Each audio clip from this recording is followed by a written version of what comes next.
आप देख रहे हैं न्यूज इनसाइडर के साथ प्रोग्राम स्पेशल रिपोर्ट, जिसमें दिन भर की अहम खबरें पहुंचाएंगे आप तक। दिल्ली के तुर्कमैन गेट पर तोड़फोड़ के दौरान फैज़ इलाही मस्जिद के हवाले से तशद्दुद, पुलिस ने 5 अफराद किए गिरफ्तार। समाजवादी पार्टी के एमपी के मौके पर होने का खदशा। दिल्ली के तुर्कमैन गेट इलाके में फैज़ इलाही मस्जिद के करीब ही म्युनिसिपल कॉर्पोरेशन ऑफ दिल्ली की तोड़फोड़ की कार्रवाई बुध की सुबह तशद्दुद में तब्दील हो गई। इस वाक़े के बाद से दिल्ली पुलिस की जानिब से 5 लोगों को गिरफ्तार कर लिया गया है और एफआईआर भी दर्ज की गई है। पुलिस के मुताबिक मकामी लोगों ने पथराव किया, जबकि पुलिस ने भीड़ को मुंतशिर करने के लिए हल्की टीयर गैस का इस्तेमाल किया। पुलिस के मुताबिक रात तकरीबन 1 बजे 30 से ज्यादा बुलडोजर सख्त सिक्योरिटी के दरमियान मौके पर पहुंचाए गए थे। इस दौरान ही कुछ लोगों ने पुलिस और सिक्योरिटी वालों पर पथराव शुरू कर दिया। इस तशद्दुद में एसएचओ समेत 5 पुलिस एहलकार जख्मी हो गए थे, जिन्हें की अस्पताल ले जाया गया, जहां पर वो इलाज के बाद उन्हें छुट्टी दे दी गई। दिल्ली पुलिस और दिल्ली के होम मिनिस्टर आशीष सूद की जानिब से वाज़ेह किया गया है कि ये कार्रवाई अदालत के हुक्म पर की जा रही है। डीसीपी सेंट्रल नितिन बालसान की जानिब से कहा गया है कि पथराव में शामिल दूसरे लोगों की पहचान सीसीटीवी फुटेजेस के जरिए की जा रही है। पुलिस ने मुख्तलिफ कवानीन के तहत एफआईआर दर्ज की है, जिसमें कि सरकारी अफसर के काम में रुकावट, तशद्दुद, हंगामा और सरकारी अमले पर हमला शामिल है, जबकि सरकारी अमलाक को नुकसान पहुंचाने का कानून भी लगाया गया है। जॉइंट कमिश्नर ऑफ पुलिस मधुर वर्मा की जानिब से कहा गया कि एमसीडी ने ये तोड़फोड़ दिल्ली हाई कोर्ट के हुक्म के मुताबिक की है और लॉ एंड ऑर्डर के मुकम्मल इंतजामात मौजूद थे। उन्होंने ये भी कहा है कि कुछ देर के लिए हालात बिगड़े थे, लेकिन कम से कम कुव्वत के इस्तेमाल से सूरत हाल पर काबू पा लिया गया है और इलाके में अमल बहाल किया गया है। ये तोड़फोड़ 0.195 एकड़ जमीन के गिर्द की जगह की गई है, जहां पर मस्जिद और एक दरगाह मौजूद है। इस कार्रवाई के दौरान ही बारात घर और एक डिस्पेंसरी समेत कई गैरकानूनी ढांचे गिरा दिए गए हैं। मस्जिद, जिसे की इंतजामी कमेटी ने 100 साल से ज्यादा पुरानी और वक्फ प्रॉपर्टी बताया है, वो बिल्कुल महफूज रही है और इसे कोई नुकसान नहीं पहुंचाया गया। दिल्ली हाई कोर्ट ने मंगल के दिन इस कार्रवाई पर कोई इंटरिम रोक लगाने से इनकार कर दिया था। होम मिनिस्टर आशीष सूद की जानिब से पथराव को अफसोसनाक करार देते हुए कहा गया है कि कानून के दायरे में होने वाले काम में रुकावट बिल्कुल काबिले कबूल नहीं। उन्होंने वाज़ेह कहा है कि फैज़ इलाही मस्जिद बिल्कुल महफूज है और कार्रवाई सिर्फ उन गैरकानूनी तिजारती ढांचों तक महदूद रही है जो कि अदालत के हुक्म के दायरे में आते हैं। उन्होंने ये भी कहा कि हुकूमत की तरफ से किसी किस्म की बदनीयती या फिर जानिबदारी नहीं हुई है। आशीष सूद की जानिब से अवाम से अपील की गई है किसी भी किस्म की उकसाहट का शिकार ना हो जाए। उन्होंने चेतावनी दी है कि जो भी कानून हाथ में लेगा उसके खिलाफ सख्त कानूनी कार्रवाई की जाएगी। साथ ही उन्होंने अमन पसंद शहरियों से कहा है कि शरारती अनासर की पहचान में इंतजामिया का साथ दें और भाईचारे और अमन को बरकरार रखें। मस्जिद की इंतजामी कमेटी ने पहले ही हाई कोर्ट का रुख किया था, जब एमसीडी ने 1 जनवरी को तोड़फोड़ के लिए निशानदेही की थी और बताया था कि 7 जनवरी को कार्रवाई होगी। कमेटी की जानिब से अदालत से गुजारिश की गई थी कि कब्रिस्तान को महफूज रखा जाए, जबकि उन्होंने गैरकानूनी कब्जों के हटाने पर कोई एतराज नहीं किया। एमसीडी के 22 दिसंबर के हुक्म में कहा गया था कि मस्जिद, दरगाह या कब्रिस्तान को शादी हॉल या फिर क्लिनिक के तौर पर इस्तेमाल नहीं किया जा सकता और 0.195 एकड़ से बाहर की हर तामीर कब्जा है जो कि हटाई जानी चाहिए। जराये के मुताबिक समाजवादी पार्टी के एमपी मोहिबुल्लाह नदवी भी वाक़े पर मौजूद रहे थे। तोड़फोड़ के दौरान कुछ लोगों ने पुलिस पर पथराव और शीशे की बोतलें फेंकी थी, जिसमें कि 5 पुलिस जवान जख्मी हो गए थे। अब तक 5 लोगों को हिरासत में ले लिया गया है। एमसीडी के डिप्टी कमिश्नर विवेक कुमार ने कहा है कि मस्जिद को कोई नुकसान नहीं हुआ। उन्होंने बताया है कि हाई कोर्ट के हुक्म पर तकरीबन 36,000 स्क्वायर फुट कब्जा हटाया गया, जिसमें कि डायग्नोस्टिक सेंटर, शादी का हॉल और 2-2 मंजिला बाउंड्री वॉल्स भी शामिल रही थी। कार्रवाई रात भर जारी रही और इतना मलबा जमा हो गया कि 200 से 250 गाड़ियों में भरा जा सकता है, जिससे कि अब सफाई के दौरान हटाया जाएगा। ये ऑपरेशन आधी रात के बाद शुरू हुआ, जिसमें 17 बुलडोजर, एक्सकेवेटर और हैवी मशीनरी इस्तेमाल हुई। एरिया को मुख्तलिफ जोन में तकसीम किया गया और सीनियर अफसरान ने निगरानी की है। रैपिड एक्शन फोर्स और एक्स्ट्रा पुलिस फोर्स तैनात की गई, जबकि ट्रैफिक पुलिस ने पहले ही एडवाइजरी जारी करके रास्तों को मोड़ दिया था। दिल्ली पुलिस ने कहा है कि तुर्कमैन गेट में हालत पूरी तरह से काबू में है और अदालती हुक्म पर ही प्रोफेशनल और हसास तरीके से अमल किया जा रहा है, ताकि रहने वाले और सिक्योरिटी स्टाफ दोनों की हिफाजत यकीनी बनाई जा सके।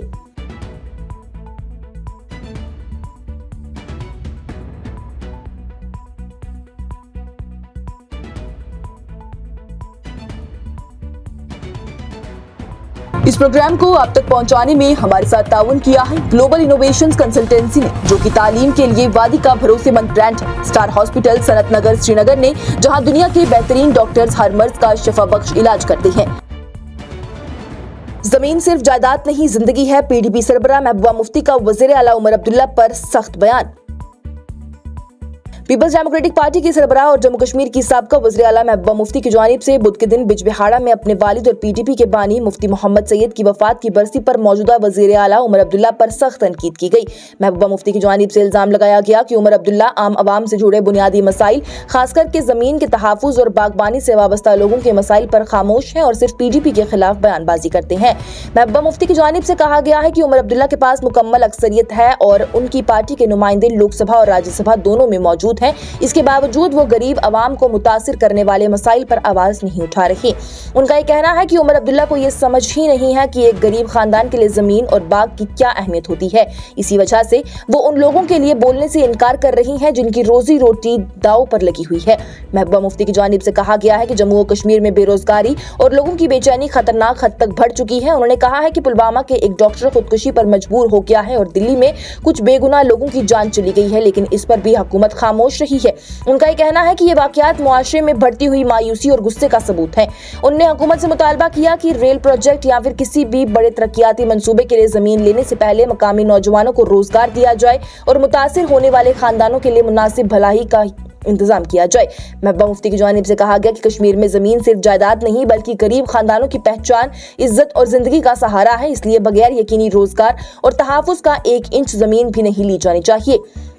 इस मौके पर महबूबा मुफ्ती की जानिब से अपने वालिद मुफ्ती मोहम्मद सैयद की सियासी जिंदगी को याद करते हुए कहा गया कि उन्होंने हमेशा इख्तियार और कुर्सी से ज्यादा कश्मीरियों की इज्जत और वकार को अहमियत दी। तकरीर के दौरान महबूबा मुफ्ती जज्बाती हो गई और कई मरतबा उनकी आंखों से आंसू निकल आए। उन्होंने कहा कि मुफ्ती मोहम्मद सैयद ने हमेशा ही अवाम को इख्तियार पर तरजीह दी और गुफ्तगू और मसाइल के लिए पुरअमन हल पर यकीन रखा, चाहे वो कश्मीर के अंदर हो या फिर सरहद के पार। महबूबा मुफ्ती की जानिब से कहा गया है कि उनके वालिद का ख्वाब था कि कश्मीर में लोग इज्जत के साथ जिंदगी गुजारें और बेखौफ अपनी बातें कह सके। उन्होंने कहा कि अगर मुफ्ती मोहम्मद सैयद आज जिंदा होते तो शायद कश्मीर में ये सूरत हाल ही पैदा न होती जहां सच बोलने पर लोगों को जेल में डाल दिया जाता है और मुखालफत की आवाज को दबाया जाता है। उन्होंने ये भी कहा है कि आज भी सैकड़ों कश्मीरी नौजवान जम्मू और कश्मीर के अंदर और बाहर मुख्तलिफ जेलों में बंद है।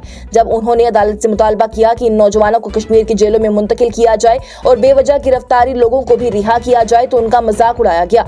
महबूबा मुफ्ती की जानिब से कहा गया कि अगर वो इन गरीब और मजलूम लोगों के लिए आवाज नहीं उठाएंगी तो फिर आखिर कौन उठाएगा। इससे पहले पीडीपी सरबराह की जानिब से पीडीपी के रहनुमा और कारकुनान के साथ ही बिजबिहाड़ा के दर्शिको गार्डन में मुफ्ती मोहम्मद सैयद की पुश्तैनी कब्रिस्तान पर फातिहा ख्वानी की गई थी और उन्हें खराज अकीदत पेश किया गया था।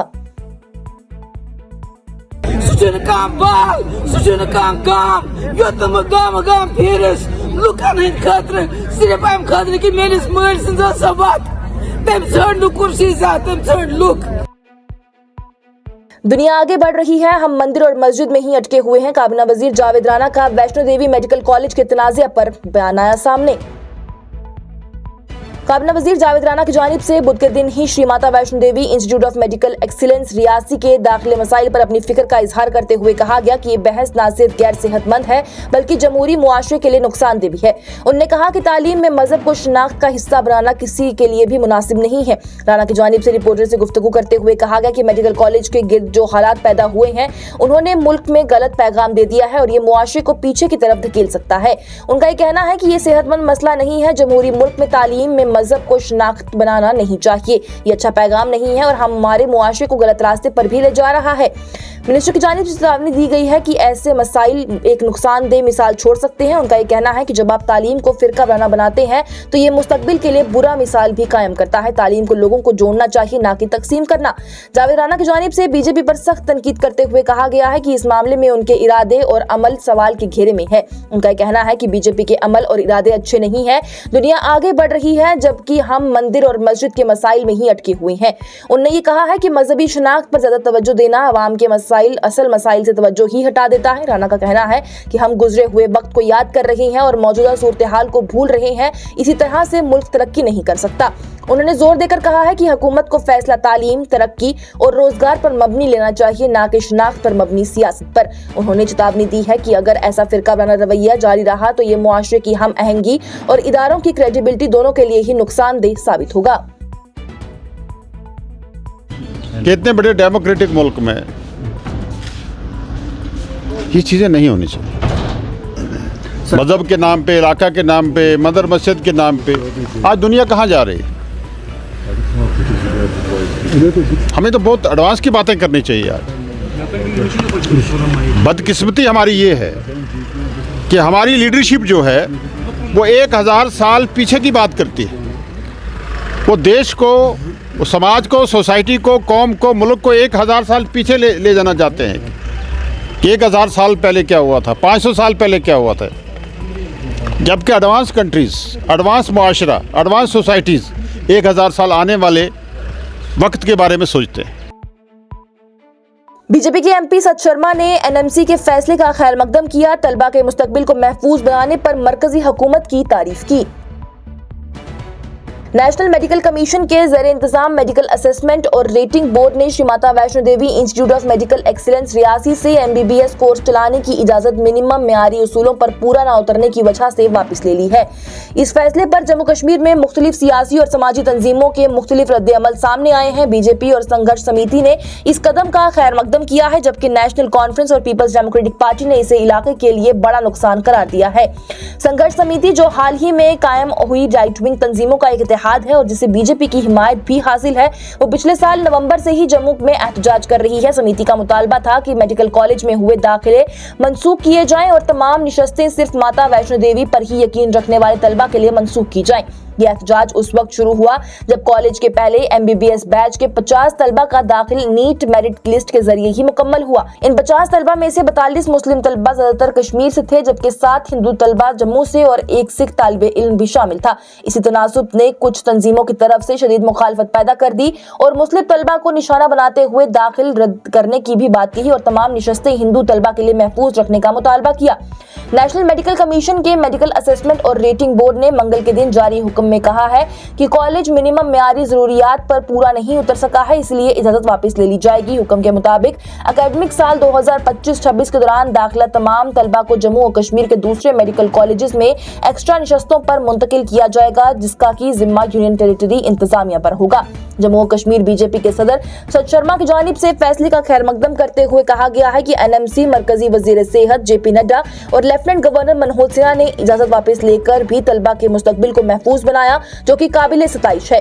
उन्होंने कहा कि अगरचे फैसला मेयारी कमी की बुनियाद पर लिया गया, लेकिन कई दिनों से मुख्तलिफ समाजी और सियासी तंजीमें सड़कों पर आई थी, इसलिए ये इदारा हिंदू डोनेशन से चलाया जा रहा है। सत शर्मा ने कहा कि यह अकीदे का मामला था और उन्होंने इस फैसले का क्रेडिट माता वैष्णो देवी को दिया। सत शर्मा ने वज़ीर आला उमर अब्दुल्ला के बयान पर भी तनकीद की, जिसमें उन्होंने कहा था कि तलबा को मेरिट पर दाखिला मिला है। बीजेपी सदर ने कहा कि कोई भी उमर अब्दुल्ला की हुकूमत पर इल्जाम नहीं लगा रहा, लेकिन वो हमेशा मीडिया में रहने के लिए और लाइमलाइट में रहने के लिए ही ऐसे बयान देते हैं। उन्होंने दावा किया है कि उमर अब्दुल्ला की हुकूमत बुनियादी सहूलियतें जैसे बिजली और पीने का पानी फराहम करने में नाकाम रही है और बड़गाम और नगरोटा के असेंबली बाईपोल्स में नेशनल कॉन्फ्रेंस की हार इसका सबूत रही।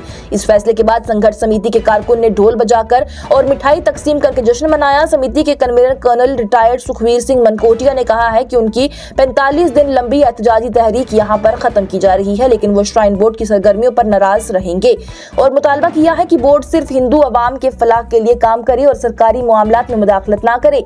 वहीं नेशनल कॉन्फ्रेंस के मीडिया इंचार्ज पीर पंजाल से विवेक शर्मा की जानिब से मेडिकल कॉलेज की बंदिश को जम्मू के लिए शदीद नुकसानदेह करार दिया गया। उन्होंने कहा कि जो कुछ हुआ वो गलत नियत पर मबनी और तफरीकी सियासत का नतीजा था, जिसमें कि मुस्लिम तलबा को गलत कहानी के जरिए निशाना बनाया गया। उनका ये भी कहना है कि इस सियासत का नुकसान हिंदू तलबा को भी उठाना पड़ेगा। विवेक शर्मा की जानिब से कहा गया कि अगरचे तलबा दूसरे इदारों में तालीम हासिल कर सकते हैं, लेकिन असल नुकसान जम्मू का होगा। उन्होंने कहा है कि इस मेडिकल कॉलेज से वाबस्ता सैकड़ों टीचिंग और नॉन टीचिंग नौकरियां खत्म हो जाएंगी, जो कि सीधा इलाकाई माशियत और खानदानों की रोजी रोटी पर वार है। उन्होंने नफरत पर मबनी सियासत की भी मजम्मत करते हुए कहा है कि इदारों को गुफ्तगू, इस्लाह और कानूनी पाबंदी से मजबूत बनाना चाहिए, न कि फिरका वराना एजेंडाज की कुर्बानी बनाकर। पीपल्स डेमोक्रेटिक पार्टी के तर्जुमान आदित्य गुप्ता की जानिब से भी कॉलेज की बंदिश का जिम्मा बीजेपी और नेशनल कॉन्फ्रेंस दोनों पर डाला गया। उनका यह कहना है कि श्री माता वैष्णो देवी मेडिकल कॉलेज का बंद होना दोनों जमातों की मिली भगत का नतीजा है और ये जम्मू की आवाम के साथ बड़ी धोखाधही बात है। उनका यह कहना है कि यह फैसला पूरे इलाके के लिए बड़ा सेटबैक है और बीजेपी ने जम्मू के लोगों से अपनी वफादारी तोड़ दी है।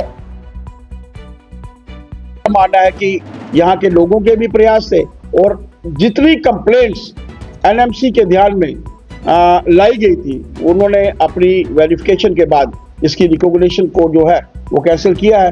एनएमसी को के हम लोग, उनके ऑफिशियल्स के हम लोग धन्यवादी हैं और एलजी साहब से मैं प्रार्थना करना चाहूँगा, बड़े उनके पास कोई ज़्यादा समय नहीं होता, बाकी पूरी की पूरे प्रदेश में भी लॉ एंड ऑर्डर को भी उनके माध्यम से देखना पड़ता है और भी कुछ काम होते हैं, लेकिन मैं कहना चाहूँगा कि कुछ और भी इरेगुलरिटीज जहाँ कोई समय के साथ साथ, क्योंकि कुछ ऐसे बाईलाज हैं, कुछ ऐसे लाज हैं जो उनके आने से पहले बने हैं, हो सकता है उनमें भी कोई लकूना हो जो उनके ध्यान में नहीं हो। मैं आपके माध्यम से ही उनके ध्यान में लाना चाहूँगा। वैसे मैं उनका धन्यवाद भी करना चाहूँगा कि जिस तरीके से उन्होंने स्पोर्टिव एक रोल जो है एज ए एलजी भी स्पोर्टिव रोल प्ले करना, इसके लिए मैं उनका भी धन्यवाद करना चाहूँगा और तवक्को रखता हूँ कि कहीं कोई कमियाँ बाकी इंस्टीट्यूशंस में भी या उनके बाईलाज में जिस तरीके की भी कोई कमियां हैं, उनको भी कमियों को हम लोग दूर करने का प्रयत्न करें। वैष्णो देवी यूनिवर्सिटी में एमबीबीएस दाखिलों की मनसूखी पर पीपल्स डेमोक्रेटिक पार्टी के रहनुमा वहीदुर रहमान पर्रा का सख्त बयान, मुल्क में गलत पैगाम और तफरीक बढ़ने का लगाया इल्जाम। पीपल्स डेमोक्रेटिक पार्टी के रहनुमा वहीदुर रहमान पर्रा की जानिब से बुध के दिन श्री माता वैष्णो देवी मेडिकल कॉलेज में एमबीबीएस दाखिलों की मनसूखी पर सख्त तशवीश का इजहार किया गया। उन्होंने कहा कि इस फैसले ने पूरे मुल्क में गलत पैगाम दिया है और मुआशरे में मजीद तकसीम भी पैदा कर दी है। वहीद पर्रा मुफ्ती मोहम्मद सैयद की वफात की बरसी के मौके पर मीडिया से गुफ्तगू कर रहे थे। वहीद पर्रा ने इस फैसले को निहायती अफसोसनाक और सियासी तौर पर नुकसानदेह करार दिया।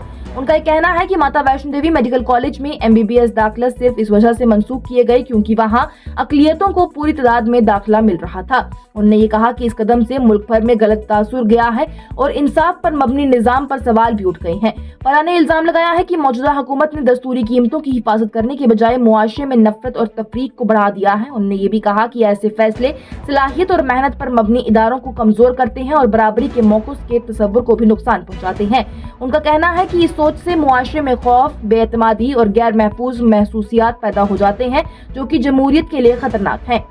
मुफ्ती मोहम्मद सैयद की सियासी विरासत को याद करते हुए वहीदुर रहमान पर्रा ने कहा है कि आज फिर से उनकी सोच और फलसफे की सख्त जरूरत पड़ गई है। उन्होंने ये कहा है कि मुफ्ती साहब जख्मों को भरने पर यकीन रखते थे, ना कि उन्हें गहरा करने पर। उनका कहना है कि आज कश्मीर का नौजवान मायूस, खामोश और जहनी दबाव का शिकार है और ये खामोशी मुआशरे के लिए अच्छी निशानी नहीं है। वहीद पर्रा ने कहा कि जो भी पॉलिसीज नौजवानों को तनहा करती हैं, वो सलाहियत पर मबनी निजाम को चैलेंज करती हैं, वो मुआशरे को और ज्यादा बेतमादी की तरफ ले जा रही हैं। उन्होंने हुक्मरानों से अपील की है कि वो मुफ्ती मोहम्मद सैयद के ख्वाब और सोच के मुताबिक इंसानी वसी और सबको साथ लेकर चलने वाली सियासत अपनाएं ताकि जम्मू और कश्मीर में अमन, इंसाफ और बराबरी का माहौल कायम हो सके। और कश्मीरी सेपरेटिस्ट शबीर अहमद शाह की दहशतगर्दी की फंडिंग केस में समाअत कोर्ट की जानिब से 13 जनवरी के लिए मुकर्रर कर दी गई।